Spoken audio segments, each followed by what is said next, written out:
artist. In 2012, Joanne Northrup introduced us to Dennis Scholl. And Dennis was someone she'd been working with at the San Jose Museum of Art.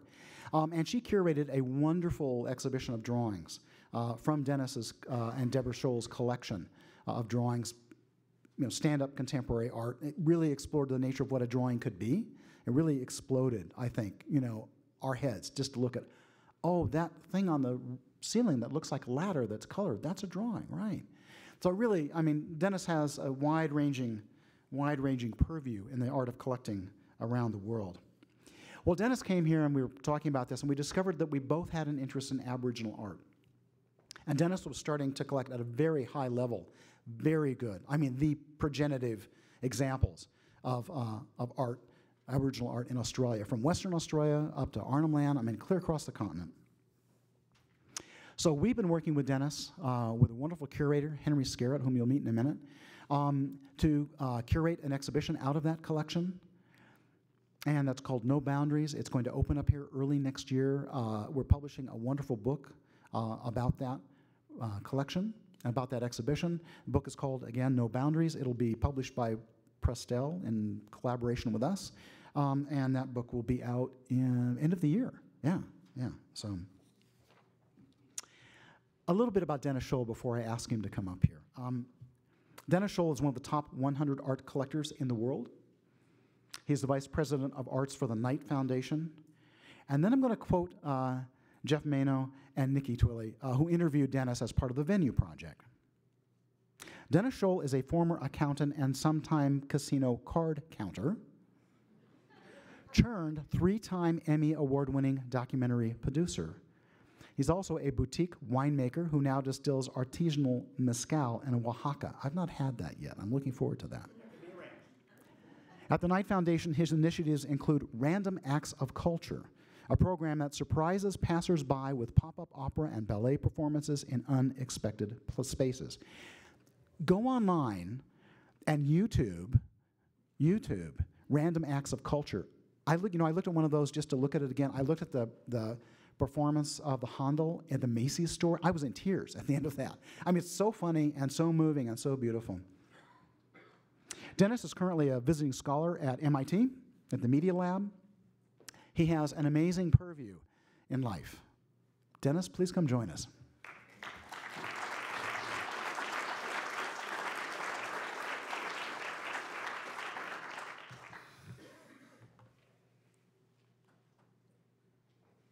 I'm not much of a card counter. I got my ass kicked last night in the casino.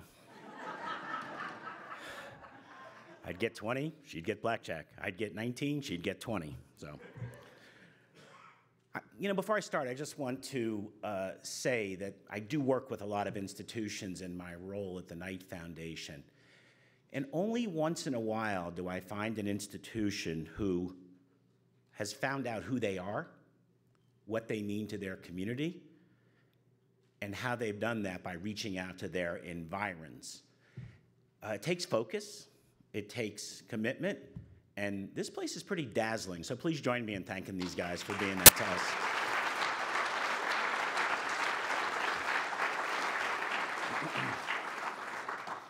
And hearing Ugo last night and John this morning, Udo and John, I knew I was in the right place for this 24 hours for sure. I didn't want to be anywhere else in the world. So I'm going to talk a little bit about a personal journey that I've been on. I've been going through it as an art collector. You've heard from critics, you've heard from curators, you've heard from creators, and I think I'm the sole collector. And it starts with a question. How did I wind up here? I'm sitting on a porch with Mantua, Yokolchi, and about a dozen camp dogs, and those camp dogs are really mean, by the way, in Kirakura. I'm 435 miles from nowhere in Western Australia. And this is just a couple of months ago. Well, I'm here because, to put it simply, I was chasing this guy.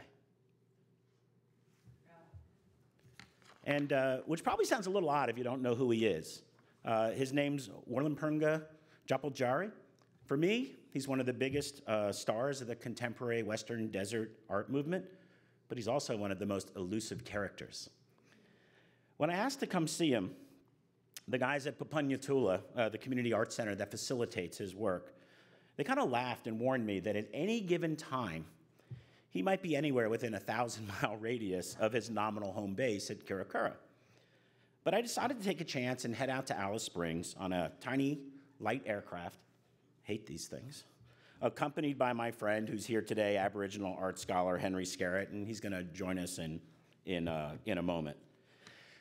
Now, I've been an art collector for almost 4 decades, and nothing really prepared me for this experience. I will be honest, I am, I'll just say it flat out, I am a creature of the contemporary art world in every way. I am known for collecting cutting-edge contemporary art, you know, the kind where the artist takes like the top of a yogurt cup, nails it to the wall, tells Marion Goodman that's the show, and I'm the guy who runs and goes, oh, please, can I buy that for $50,000? Okay? I'm just representing right now. I'm just telling you, you know. So we had a public space in Miami to show our private collection. That's very de rigueur in Miami. It's, we acquired works at Art Basel. We get them at Frieze. We have strong relationships with significant contemporary curators like Joanne and lots of other people in the world. And as we built our contemporary art collection and became better known, as Bill noted, we gotten used to the idea of being pursued, not doing the pursuing. So the idea of jumping on a bush plane and flying thousands of miles to maybe have a chance to meet an artist who might talk to us was a little bit out of my comfort zone. But something happened for me. Recently, I've grown troubled, actually, by the cult of personality and money that's overtaking the contemporary art world. We'd always been able to navigate that world, but something had changed. For the first time in all those years of collecting, I kind of grew disenchanted with the contemporary art world. And so I just began to search for something else. Art that reflected the artist's hand, maybe? I don't know. Something that demonstrated a direct line back to the artist, maybe. So I'd been going to Australia pretty regularly, actually, for this. I was making wine in the Barossa Valley in South Australia, and I even arranged for some well-known contemporary artists to make our labels. This is not a commercial, by the way. I don't own the wine anymore. You can't buy it, so I'm just telling you what I was doing. As I always did when I traveled, I looked at what was supposedly the best of the local community's art, which I had been told in Australia was Aboriginal art.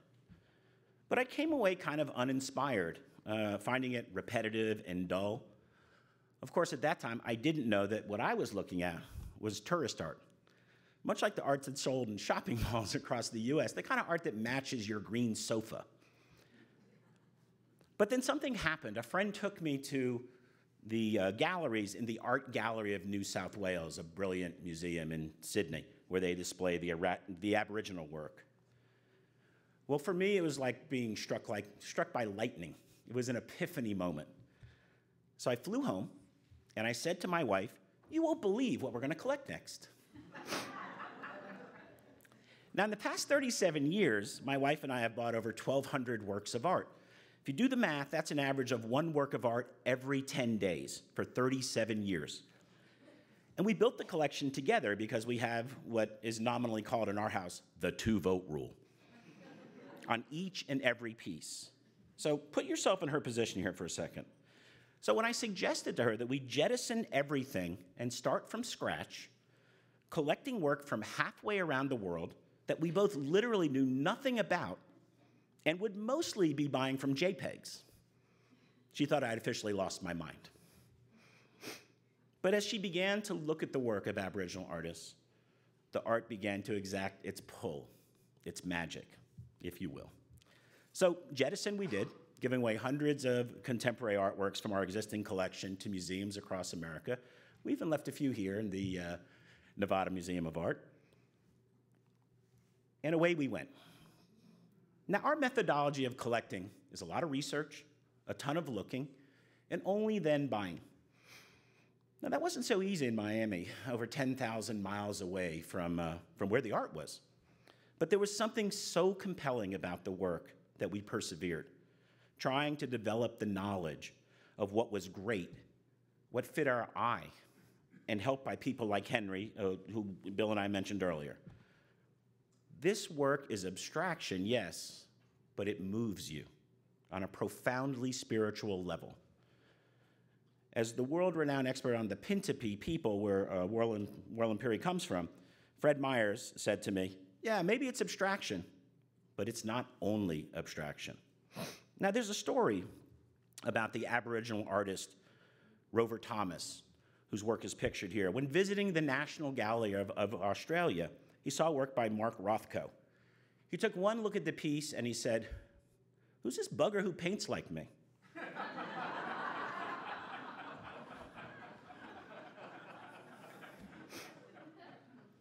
Like Rothko, there is something timeless about Aboriginal art. Rothko always wanted to move his viewers, so much so that when painting the Seagram murals, he even tried to use color combinations to make the viewers, the diners, feel nauseous. You can see why the Seagram murals didn't last so long. Now, in the painting shed where Tommy Mitchell painted, the women painters asked to have this painting turned away to face the wall because they said it felt too much like a willy willy, a sandstorm, right inside of the painting center. Like Rothko, Aboriginal artists also talk about the risk of their paintings making people ill. But it's not because of the clash of colors. It's because they deeply believe that these images can do much, much more. They can embody all of the elemental power of the landscape and the dreaming. Contemporary art is about worlds colliding. And for me, the most important thing about this work is that in a globalized world, the best Aboriginal art makes the statement that contemporary art is not a Western construct. It can come from anywhere, and it's certainly coming from here. Deep in the desert of Australia, from one of the richest art-making cultures this planet has ever seen. While the artist may be isolated in a place that most people will never see, the work is what carries the message. Aboriginal art travels far and wide and speaks loudly, demanding its place in the modern world. This is a commercial. These paintings are like emissaries, carrying the artist's intentions to Miami, to Nevada, to New York. There's a truth to this work, but I don't mean an ethnographic authenticity. I mean a deeply held belief in the power of art to change the world. We're all here at a conference about art and the environment, and here are a group of artists in the remotest part of the planet showing us how our imagining a place is intimately tied to how we make the world around us. Bill mentioned we put together this show called No Boundaries. It's going to open here, I'm thrilled to say, in February, and it's going to travel across America. It's a show about 9 senior Aboriginal cultural leaders who happen to be also extraordinary painters, like Nara here. All the men in this exhibition were respected elders in their community, steeped in lore and culture, and their paintings embody that. But they're also unique expressions of their selfhood, as John Carty wrote for us in the catalog and we were talking about yesterday. These men all took their associations with country, built over a lifetime of learning and many millennia of ancestral connections, and then turned them into compelling contemporary artworks, designed to give us white fellas, as they call us, a taste of how powerful that country is. There's nothing cynical about this. These artists are simply trying to share something deep and personal about themselves and their world, which is how I found myself in Karakura, 435 miles from nowhere, chasing Warlapurnga rather than the other way around. And it turns out the fates were with us that day. As it happened, the day we flew there, Warlapurnga was passing through to drop off a new masterpiece from the back of his 4-wheel troopy. He greeted us politely, and after some persuading by his nephew, agreed to do an interview with us, a filmed interview. If you come see the show, you'll see a little bit of that. After a few warm-up questions, I asked him, what did he think of his work going to so many places around the world? I was so proud of that question. And he paused for a minute, and he looked at me with a kind of a slight smile, and he shrugged his shoulders and reluctantly said, proud.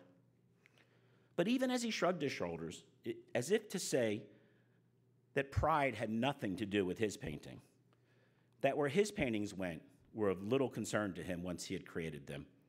It wasn't the objects that mattered, but the knowledge and power they contained that mattered the most. And there might be folks out there like me that are interested and moved by his work. In that moment, in that shrug, it became perfectly clear to me who he painted for: his community, his country, and himself. Thank you.